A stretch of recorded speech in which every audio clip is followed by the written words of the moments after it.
क्या गुर्जर विदेशी हैं? भारत में गुर्जरों के विदेशी होने की भ्रांति फैलाने वालों में से बीबीसी का भी नाम है। जब राजस्थान में गुर्जर आंदोलन चल रहा था तब 29 दिसंबर 2010 को बीबीसी की ओर से एक रिपोर्ट जारी की गई में कहा गया कि प्राचीन इतिहास के जानकारों के अनुसार गुर्जर मध्य एशिया के कॉकस क्षेत्र, आज के आर्मेनिया और जॉर्जिया से आए थे।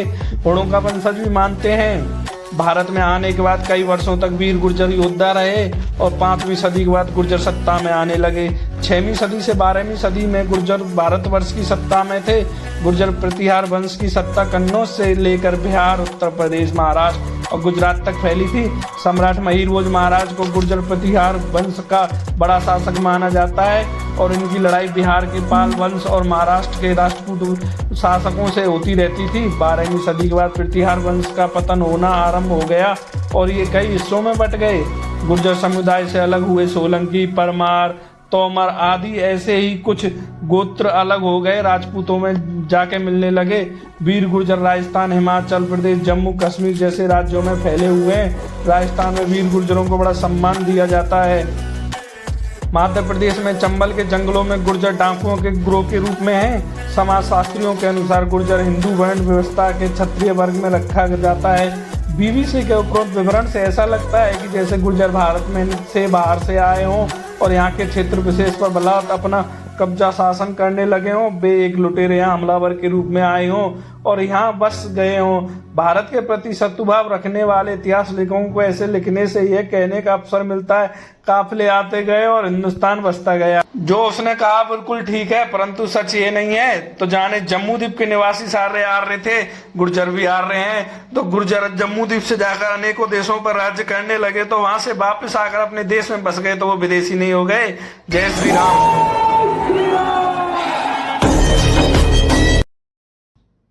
राम राम जी, मैं आपका अपना प्यारा सत्यपाल कराना गुर्जर, जो कि वीर गुर्जर जाति की एक और आपके लिए ऐतिहासिक कहानी लाया हूँ। तो सुनिए।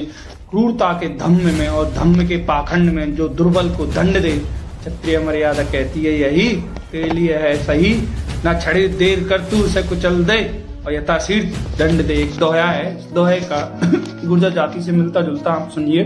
बस अपने इस महान गुण के कारण ही संसार में सबसे शक्तिशाली, बलशाली और देशभक्त समाज होने का गौरव गुर्जर जाति ने प्राप्त किया। इस जाति के भीतर देशभक्ति, ईशभक्ति दोनों का संपन्न गुण मिलता है। आज भी इस जाति के लोग इन दोनों गुणों से भरपूर मिलते हैं। जो लोग भारत की मौलिक चेतना को जानते हैं, वे शस्त्र शास्त्र से संपन्न भली प्रकार होते हैं। वह एक हाथ में माला तो दूसरे हाथ में भाला लेकर चलना जानते हैं। इस प्रकार भारत के गुर्जर समाज और इस समाज के लोग प्राचीन काल से गुरुतर उत्तरदायित्व निभाते चले आ रहे हैं। इस गुरुतर दायित्व देशभक्ति, धर्म सेवा, राष्ट्र सेवा, जन सेवा, संस्कृति सेवा का दायित्व था। इस प्रकार भारत की महान संस्कृति के निर्माण में गुर्जर समाज का महत्वपूर्ण योगदान रहा है। गुर्जर जाति के लोगों ने असामाजिक तत्वों का सफाया करने का महानतम श्रेष्ठतम कार्य संपन्न किया। गुर्जर समाज किसी जाति विशेष और संकीर्णता से बंधा हुआ समाज नहीं है। क्षत्रिय समाज में आस्था रखने वाला इस गुर्जर समाज को किसी भी प्रकार की संकीर्णता से ना तो बांधा जा सकता है और ना बांधने का प्रयास करना चाहिए। याद रहे कि गुर्जरों ने कभी किसी जाति विशेष या क्षेत्र विशेष के लिए कार्य नहीं किया। गुर्जर समाज के लोग पाकिस्तान, अफगानिस्तान में ही नहीं बसे हैं, अपितु उससे आगे के अन्य अनेकों देशों व स्थलों पर भी इनके बसे होने के प्रमाण मिलते हैं। चाहे भारत का गुजरात हो, या पाकिस्तान का गुजरात, चाहे अफगानिस्तान में गुर्जरों से जुड़े ऐतिहासिक स्थल हो। अफगानिस्तान के नेशनल एंथम में भी गुर्जरों का नाम आता है। चाहे रावलपिंडी का गुजरावाला हो, जो कि नलवा महाराज का जन्म स्थान था। चाहे ताजिकिस्तान हो, कजाकिस्तान हो, रूस, चीन आदि देशों में बिखरे गुर्जरों के अस्तित्व मिलते हैं। तो मेरे चैनल को प्लीज सब्सक्राइब करें, वीडियो को शेयर जरूर करें, क्योंकि अच्छा रिस्पॉन्स नहीं आ रहा है, जिससे मैं आपके लिए अच्छी अच्छी ऐतिहासिक और गुर्जरों की वीडियो लाता रहूंगा। आप रोम रोम जी, जय वीर गुर्जर समाज। क्या सम्राट हर्षवर्धन जी भारत के अंतिम हिंदू सम्राट थे? तो सुनिए, कुछ इतिहासकार बहुत आगे की कहानी से हिस्ट्री स्टार्ट करते हैं कि भारत प्रारंभ से ही जंगली व मूर्ख लोगों का रहा है। भारत का इतिहास महाभारत से स्टार्ट ना करके 2-2.5 हजार वर्ष बाद लगभग अशोक सम्राट जी के काल से स्टार्ट करते हैं। भारत वैसे इतिहासकार सम्राट हर्षवर्धन जी को भारत का अंतिम हिंदू सम्राट बताते हैं और भारत के क्षत्रिय शासन करने योग्य नहीं थे, फूट लड़ाई झगड़े में व्यस्त रहते थे, उनके अंदर राष्ट्रवाद नहीं था। जबकि सच यह है कि भारत निरंतर अपनी आध्यात्मिक साधना में रत तो रहा ही, साथ ही में वे अपनी क्षत्रिय परंपरा के माध्यम से अपने गौरवपूर्ण अतीत को पाने के लिए भी संघर्ष करता रहा। सम्राट हर्षवर्धन जी भारत के अंतिम हिंदू सम्राट नहीं थे, उनके पश्चात भी इस देश में हिंदू सम्राट हुए, जैसे कि गुर्जर सम्राट नागभट्ट प्रथम, गुर्जर सम्राट नागभट्ट द्वितीय, गुर्जर सम्राट मीर भोज महाराज, कश्मीर के राजा ललितादित्य, बहुत बाद में चलकर हेमचंद्र विक्रमादित्य, छत्रपति शिवाजी महाराज, ऐसे बहुत शासक हुए।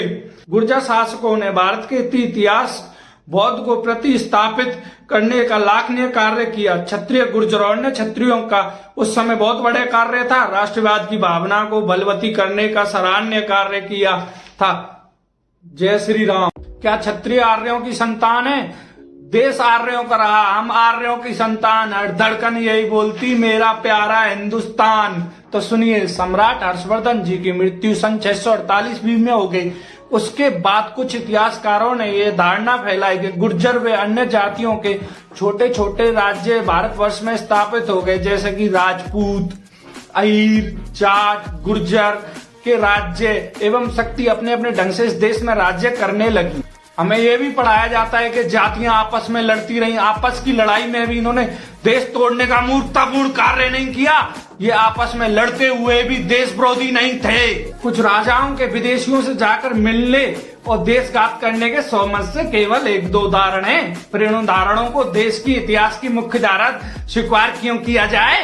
हमारे वीरों ने विदेशी आक्रमण कर्मियों का समय समय पर सामना करके देशभक्ति का उदाहरण दिया और ऐसे अनेकों समय आए जब हमारे वीरों ने राष्ट्रीय सेना बनाकर विदेशी आक्रमण कर्मियों को देश से खदेड़ा। हमारा मत है कि भारत की सभी क्षत्रिय जातियां आर्यों की संतान है, जो क्षत्रिय होकर देश धर्म की रक्षा के लिए हमेशा तत्पर रहे। गुर्जर, राजपूत, अहीर, जाट और क्षत्रिय, मराठा, आर्यवंश जिंदाबाद। ये विदेशी नहीं है सर।